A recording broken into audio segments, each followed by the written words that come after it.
Guys તો આજે આપણે આવ્યા છે દીવમાં. રિક્ષા અમારી વાં છે, ફેમિલી આયા જઈ રહી છે અને અત્યારે અમે આવ્યા છે નાગવા બીચમાં. આપણે આવ્યા છે નાગવા બીચમાં અને ત્યાં મમ્મી અને બેનને મળી ગયા છે એક નવા ફ્રેન્ડ્સ. તો કેવા છો તમે? મેં બરોડાથી છું. હા, અને મારું નામ આરજી પટેલ છે. આરજી પટેલ. યસ. ગાઈસ તમને બોટ પણ દેખાતી હશે, માં રાઇડિંગ્સ પણ થાય છે. હવે માહિરીએ વેન કર્યું કે ભાઈ મારે ચરખામાં બેહવું, ચરખો આ ચરખો ક્યાં ગોતવા જાવું, આટા મારી હવે ક્યાંય મળી જાય લસરપટ્ટી કે એવું કંઈ તો બેસાડી દઈએ. તો ફાઇનલી બહુ ગોત્યા પછી આપણે મળે છે લસરપટ્ટી. એ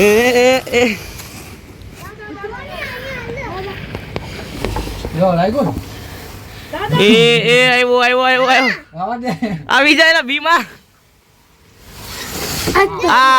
નાગવા બીચ થી નીકળીને હવે જાય છે આપણે દીવમાં. આવી ગયા છે દીવમાં છે આ મહેલમાં આવ્યા છે મિત્રો. મહેલ જોવા આવ્યા છે.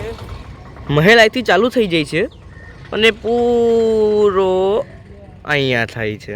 પૂરું લુક જોઈ લેજો મિત્રો. હું ને ભાઈ એકલા આ બાજુ, બાકીના ઘરના ઓલી બાજુ.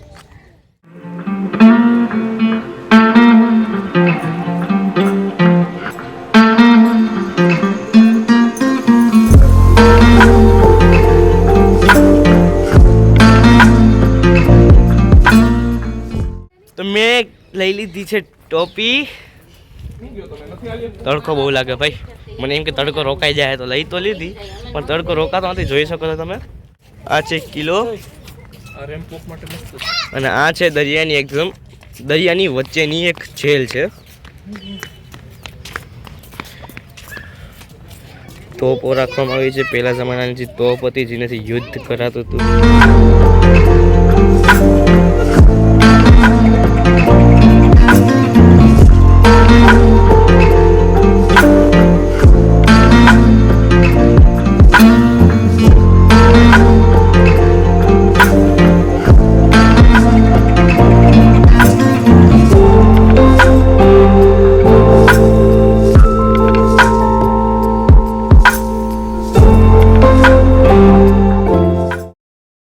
મમ્મી નથી એવા કેમ કે આ તળ ચડવાનું છે મિત્રો. તમે જુઓ કેટલું ઊંચું છે.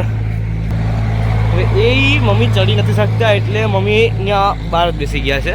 ફાઇનલી ઉપર આવી ગયા છે. તો ઉપર હવે તોપ પાછી દેખાય છે.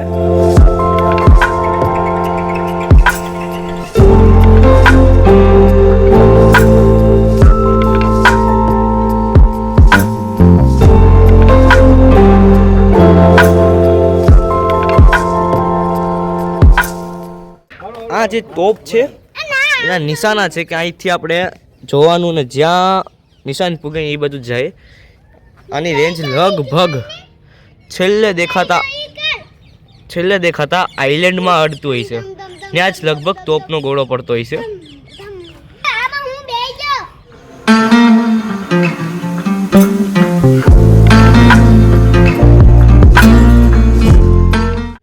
ગાઈસ તો હજી તો આપણી સૌની સેફટી માટે આ રિનોવેશનનું કામ ચાલુ છે.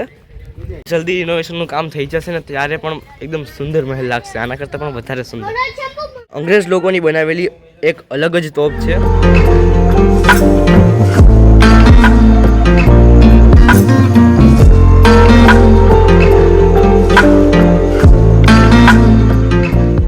એટલું ઉપર આવવું પડ્યું, એટલું બધી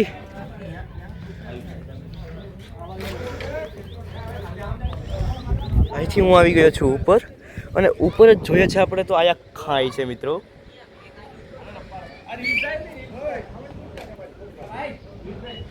બાકી અહીંથી આખા દીવનો નજારો દેખાય છે.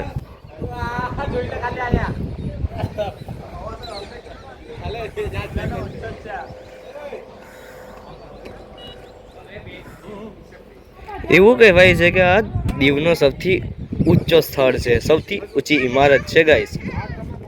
ત્યાંનું લુક બતાવી દીધું છે અને હવે આપણે જાય છે પાછા નીચે બધે આવ્યા ગયા, હું પણ આવ્યો ગયો તો ભાઈ એકલો જો આવ્યો ગયો, દગા બસ મૂકીને આવ્યો ગયો. આના માટે તો એક ગીત હોવું જોઈએ, બેવફા તને દૂરથી સલામ દૂરથી.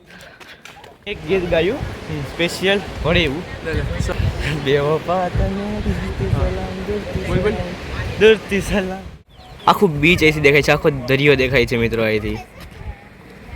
પાછા મમ્મી પાસે આવી ગયા છે ને મમ્મી ને બધા પાછા જાય છે હવે મહેલની બહાર. ચાલો હવે જમી લઈએ.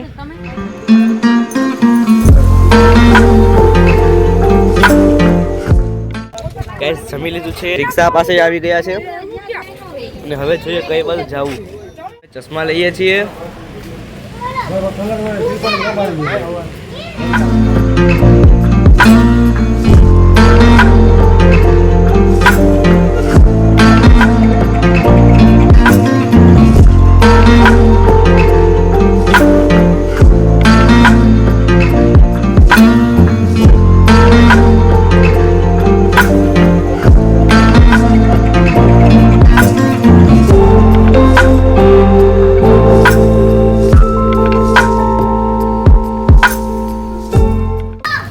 પપ્પા માહિરના ચશ્મા લીધા.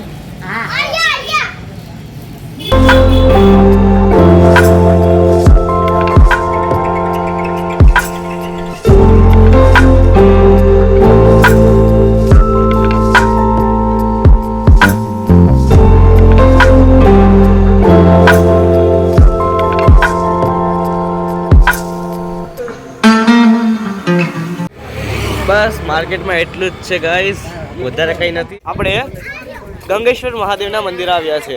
જો એવું માનવામાં આવે છે કે 5 પાંડવ હતા, એની 5 લિંગ બનાવી અને જે દરિયો છે ને એની માથે પણ આમ મોજા મારતો હોય. ગંગેશ્વર મંદિરમાં ત્યાંથી એન્ટર થવાનું છે. અહીંયા સુધી આવ્યા છે હવે. અહીંથી છે 5 પાંડવોએ બનાવેલી લિંગ છે મિત્રો.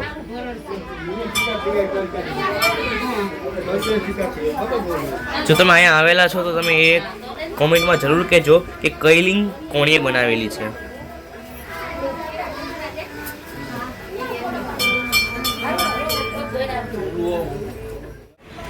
પેલા સવાર જે આવ્યા હતા ત્યાં જ આપણે પાછા આવી ગયા છે નાગવા બીચમાં અને કપડાં તમે જોઈ શકો છો નાવામાં.